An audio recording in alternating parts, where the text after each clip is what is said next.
Today's show is one of a two-part show called Final Showdown for the state Senate seat. Should I say that again? State Senate. You want me to open it up again? Yeah. Take two. Okay, good? Yes. All right, hold on, we reset the clock. Okay. Glad that was right at the beginning. I think I needed more coffee.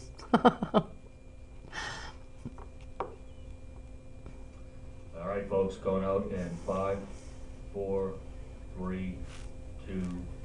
Hello, you're watching Tell It Like It Is, and my name is Kathy Benuck. Today's show is one of a two-part show called The Final Showdown for the state Senate seat, in which we're focusing on the race for the new Senate District 9 seat that was created through this year's legislative redistricting. Now, my guest today is Attorney Lee Nyquist of New Boston, and he is the Democratic nominee for the seat. Lee's a well-known civil trial attorney with an impressive 33-year legal background. For several years, he served as the Town of New Boston's town moderator and has been well recognized for many civic involvements, and particularly for his work on important job-related initiatives like Ready to Work, Stay at Work, and Return to Work. Programs that have helped literally thousands of New Hampshire residents to not only stay employed, but to be able to move on to better jobs. Now, I'm not going to use up a lot of our valuable time today because it is short, as you know. I don't want to repeat his biography and the many accomplishments that he's had because we did that the previous show. So I'd ask you to watch that previous show with Lee. I heartily encourage it. It is on the BCTV website at www.bedfordtv.com. Just look for channel 16, and then on the video on demand, you'll get a search box, type in Tell It Like It Is, hit go, and the show will come up on a list. But even easier than that, to save you all that trouble, if you'd like to email me, and my email address will appear on screen, just tell me you'd like to see it, and I'll send you a direct link, and then all you'll have to do is click, and you'll be able to watch. So, with no further ado, Lee, welcome back. Thank you very much, Kathy. And now you're in the final stretch. The primary, you didn't have an opponent, but now the real fun of the campaign starts, doesn't it? Well, I guess you can put it that way. We're certainly going to be running a very competitive and aggressive and hopefully positive campaign to show the citizens and voters of Bedford that my plan to bring change to New Hampshire government, and particularly in the state Senate, is a good one, and one that will earn their vote. So I'm very much looking forward to the next several weeks and a constructive dialogue about all the problems that face our state. And I know you've been out there, and I've seen your signs all over the place, so your worker bees are working too. Well, we've, you know, citizens of Bedford, you can count on me to be a hard worker. The way you win a race is to build a team. Bedford is the most important town in this election. I've got great ties in the town of Bedford, and with your help, we'll be able to win this election and bring change to state government, as I said. Terrific. Well, when you were here last, you did state your opposition to broad-based taxes like a state income tax or a sales tax. And in that first interview, you did say that you felt the best way to keep the state adequately financed is to keep our state's people working. Now, I mentioned during the intro that you've been very proactive in that area. So why don't you tell us more about that, and tell us what the legislature needs to do to address keeping and adding jobs in New Hampshire. Right. Well, as Kathy had said, I have for 7 years been the chair of the Unemployment Compensation Advisory Council. And in that role, we've had several creative opportunities to move the New Hampshire economy forward. And it was a very tough time in 2008 and 2009. The Unemployment Trust Fund went into the red. And by working very closely with both business interests on the one side in a very constructive fashion, they really stepped forward, and labor as well. We reached a compromise, and now we have approximately $175 million back in the trust fund, and I think that's been a great accomplishment. You also mentioned New Hampshire Working. This was a program that I, with many others, helped to bring business and labor together to allow people to get partial unemployment benefits while they can stay on the job so that the employer can continue to stay as heavily employed as possible, putting revenue in through our business profits tax and allowing those people to stay off the unemployment rolls. The opportunity to add $2 million from the unemployment fund every year to job training. That was very, very important and has been very successful. And probably the most successful program, and it's been incredible, has been a program of a 6-week placement. I'm not sure if you're familiar with that, but that's the ready-to-work component, and where a person is able to be an intern more or less for 6 weeks with an employer for no cost. They stay on unemployment. And still get paid. Right. Okay. They get paid their unemployment benefits, but they're an intern, and about 64% of those individuals, and there have been many, have been hired by the very same employer for whom they were an intern. So this program is the idea of how being creative and focused on jobs and the economy is very, very important. I don't have any final answers to how we move the economy ahead, except to keep focused on that. And I'm going to be looking to the small business community in particular on a continuing basis for these types of creative and constructive ideas that they believe will move our economy forward, reduce the unemployment, and perhaps allow our revenue to increase without adding any new taxes, so that we can focus on important priorities that have fallen by the wayside in hard economic times.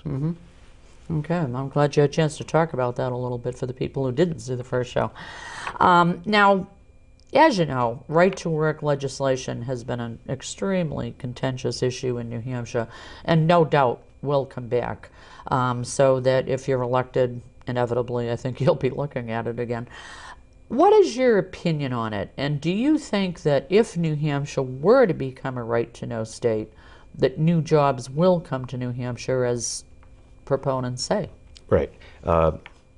Right-to-work state. It certainly is hopefully a right-to-know state as well. I know that issue is near and dear to your heart. Oh, it is indeed.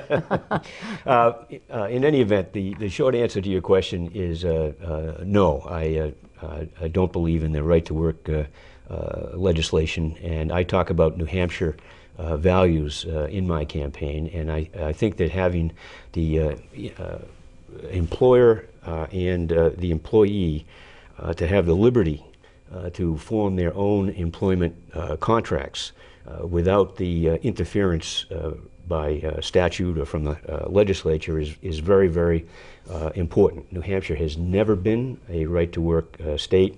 It has been a successful economic state. Even in this downturn, it's been considerably more successful than, frankly, almost any and all of the so-called right-to-work states. And the statistics support that very strongly. So I think that an employer and the employee should be able to enter into collective bargaining agreements, that the workers benefit from that, and that the businesses and ultimately our economy, and as we said before, the revenue to the state through our business taxes, all benefits. An extraordinary public servant is somebody you probably either know or have heard of, is Commissioner George Kapadas. He has been the Commissioner of Labor, but he is about to become the full-time Commissioner of Employment Security. And Commissioner Kapadas is one-sentence instruction to himself and to the rest of us in determining what should be done is it good for the worker, and is it good for business? And I think that the structure that we've had in New Hampshire since day one, that does not include the restrictive right-to-work legislation restricting the rights of employers and employees to reach their own independent agreements, that is a good policy, and it is one that I think we should continue. Perhaps we can say if it's not broken, we don't have to fix it. It's not only not broken, it's good. And when we look to other states For example, Louisiana, I know Governor Jindal was up here recently, so right to work state, its economy is lagging far behind anything that New Hampshire does. And I've talked to a number of employers, some developers and so forth, and they say the one question that is never asked of them when they decide that they are looking at New Hampshire is, can we have it be a right-to-work state? It is not a consideration of business. They are happy to make their own economic decisions with their own employees, work whatever those costs are into its budget and deal with it on that matter. So I will not be voting for right-to-work legislation. Okay. Well, maybe it won't come up again. But it kind of seems like it almost will because it's been going on for so long. Well, it certainly seems to come up on a on a continuing basis. Yes, it does. Yeah. As you can tell, I've thought this issue through. It's not a knee-jerk conclusion that I've come to. I've thought about it very carefully. I've looked at the statistics. I've studied it carefully, and it seems to me, as Commissioner Kapatis says, tell me what's good for the worker and good for business. And right-to-work legislation is not good for the worker or good for business. It indeed is a restriction on their liberties of contract. Okay. All right, let's shift focus a little bit. Do you think that there is now waste and duplication in New Hampshire state government? And if so, have you identified what you think it might be or what the legislature could do about it? Yes, there is waste and duplication in the government, and I certainly am in favor, and I know there's an ongoing effort at the state level now that perhaps can be intensified to eliminate waste and duplication. Again, I think you have to harken back to your own experiences. And my experiences, as I said, for 7 years as chair of the Unemployment Compensation Advisory Council, which really is a board of directors for the unemployment, for the DES, the Department of Employee Security, without any real powers, but we review everything that they do. Several years ago, with the benefit of federal funds, they contracted for a project that has now cost $15 or $16 million to completely computerize everything there is to do with the Department of Employment Security. And by doing that, they have been able to eliminate a lot of waste and duplication and indeed reduce its workforce by about 20%. That much? I think that's about right. Okay. So it's important to understand that those kind of things can be done. This project took years to implement, but now everyone's getting their checks on time. The appeals are being scheduled on time. The claims are being adjusted on time. Not perfect, of course, but way ahead of where it was. One of the problems with saying that we're going to get great savings, and we are going to get good savings from efficiency, and I know that the governor has been very interested in that, is that it's a drawn-out process where there's a significant initial investment, for example, in the computer technology that allows you over the course of the next 50 years, for example, to reduce your costs and reduce duplication.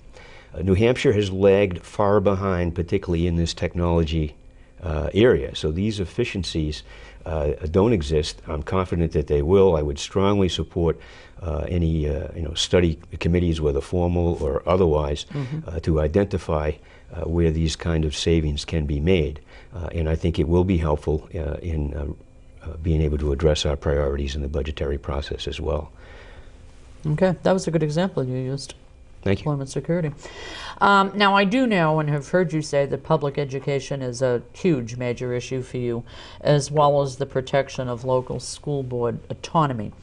So, as a senator, I suspect you do have plans to protect both.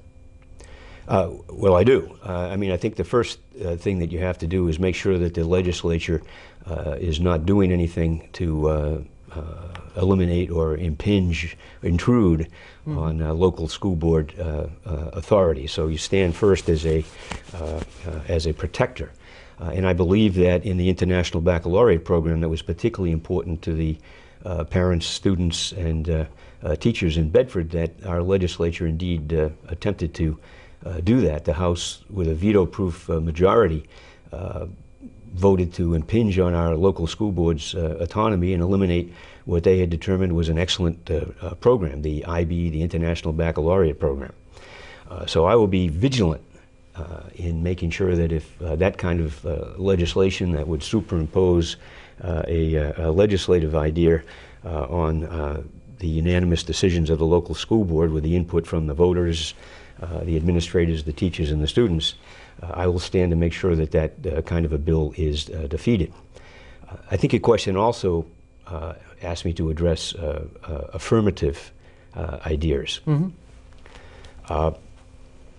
We are seeing the potential of at least modest increased revenue at the state level, and particularly if we can focus like a laser on the economy and our continued job growth continues, we'll be able to have more revenue available.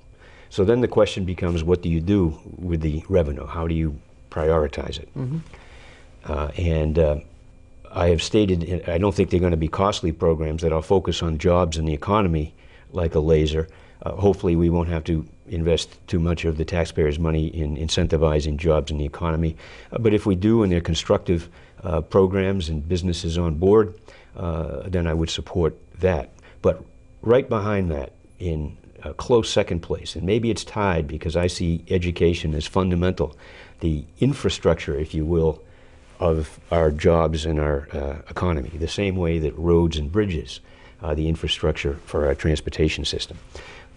So I would first look to use our revenues that we get, and I believe we have a budget now about $5.5 billion to focus on the monies that have been lost for public education, particularly at the post-secondary level, where the university system was cut by 49%. Only 6% of the university system is public funds now. And I think myself, more critically, community colleges and technical colleges have been really hard hit. Before this legislature went into session in 2011, the average cost of a community and technical college annual education was, on a net basis, probably about $4,000 to a student. And for the kinds of students and families who go to those colleges, that's a nice little chunk of money, mm-hmm. But it sounds like it might be more affordable than what I think now is the number, and it's $6,500. That's a number that's probably not affordable to a number of these students who could make such a great contribution to our economy by gaining the technical skills when they come out of the community college after 2 years. It's not a whole lot of money in the end. They say it adds up after a while, but if we can restore a substantial amount of the funds that were taken from the community colleges and then right behind it the university system, I think we will be investing in our future, investing in our children, our grandchildren, and investing in our economy as well, both in a short term, a middle term, and maybe even more importantly, a long-term situation. Okay. Now, I know that you're a very strong advocate for women's rights to make their own healthcare choices, and you mentioned that during our previous show. I have kind of a two-part question related to that, and it's not just intrinsic to only New Hampshire. It's both questions have been debated on the national level as well. Of course. Do you think that Planned Parenthood should continue to receive state funding, which of course has been the subject of debate? And do you think that employer-provided health insurance should be mandated to pay for contraception and maybe other birth control procedures, despite religious objections? I guess I'd use maybe a Catholic institution as an example that might employ hundreds of people. Right. The answer to both questions are yes and yes, very definitely. I believe that the services that Planned Parenthood offer for the women of our state are crucial, and many women will go without the health care needs that they absolutely need were Planned Parenthood to lose the adequate funding that they've had, both federal and state funding. It's very, very fundamental to women's health. And Kathy, I take these issues very seriously because I'm blessed still to have a mother, 90 years old, living independently. I'm blessed to have a wonderful wife, Leslie, of 29 years. I'm blessed to have 3 daughters ranging in ages from 5 to 25 and a wonderful sister.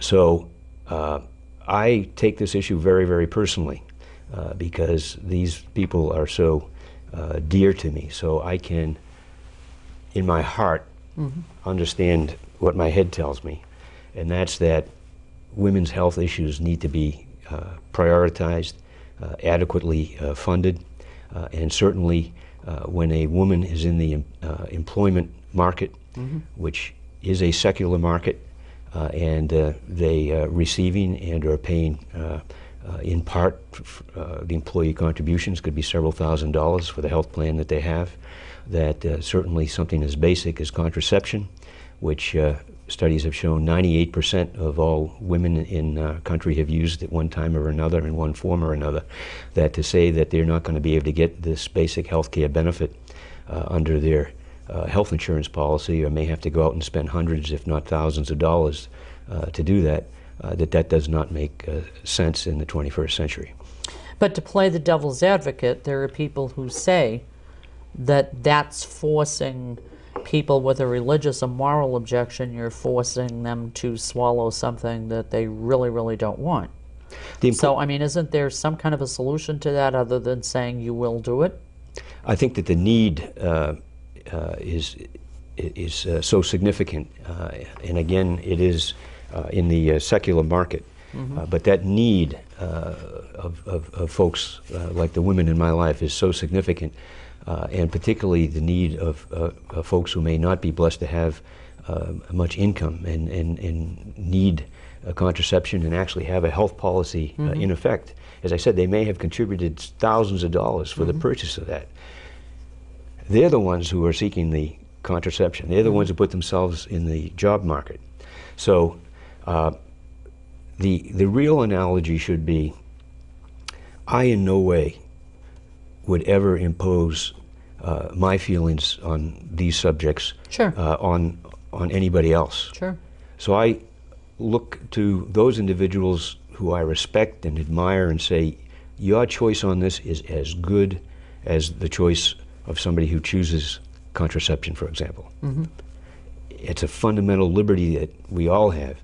You have the fundamental liberty to see that you don't use contraception, or you advise your children not to use contraception, and other people in consultation with their family, with their doctors, with their own clergy, make a different decision. Those decisions in a secular society, in a liberty-loving society, in a live free or die New Hampshire society, each one of those decisions need to be respected. And when contraception is such a vital part, apparently, of women's health, with 98% using it, it needs to be a part of healthcare programs. And it's a New Hampshire value. Since 2001, that's been the way it is. And until the recent session, it was never an issue, never a question. But the thing that I just want to make sure that folks who may disagree with this understand from me is how much I respect your point of view, how much I respect your religious value, that you might believe that contraception is against your religion. I think that decision is a wonderful one. I understand the basis of it. I encourage you to continue to lead your lives in that way.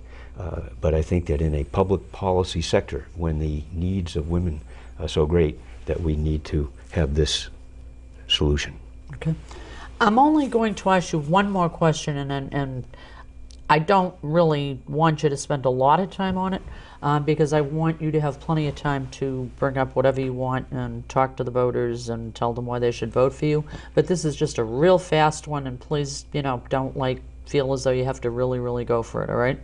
Sure.